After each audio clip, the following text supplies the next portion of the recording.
Stuffed పరాటాకి కావాల్సిన పదార్థాలు: నెయ్యి 2 టేబుల్ స్పూన్లు, జీలకర్ర 1 టేబుల్ స్పూన్, పచ్చిమిర్చి 3, పన్నీర్ ముక్క 1, ఉడికించిన బంగాళాదుంప 1, ఉప్పు తగినంత, కారం 2 టేబుల్ స్పూన్లు, chaat masala 1 tablespoon, garam masala 1 tablespoon, కొత్తిమీర కొద్దిగా, గోధుమ పిండి 1 కప్పు.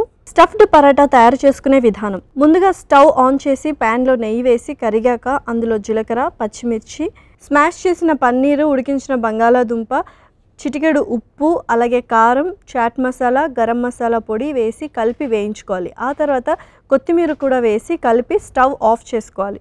ఇప్పుడు ఒక మిక్సింగ్ బౌల్లో గోధుమ పిండి, కొద్దిగా ఉప్పు వేసి నీళ్లు, నెయ్యి పోసి ముద్దలా కలుపుకోవాలి.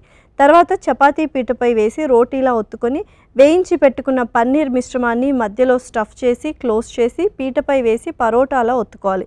ఇప్పుడు స్టవ్ ఆన్ చేసి తవ్వాపై నెయ్యి రాసి కరిగాక సిద్ధం చేసుకున్న పరాటాని తవాపై వేసి నెయ్యితో 2 పక్కలా కాల్చుకొని సర్వింగ్ ప్లేట్లోకి తీసుకొని సర్వ్ చేసుకుంటే ఎంతో రుచికరమైన స్టఫ్డ్ పరాటా రెడీ.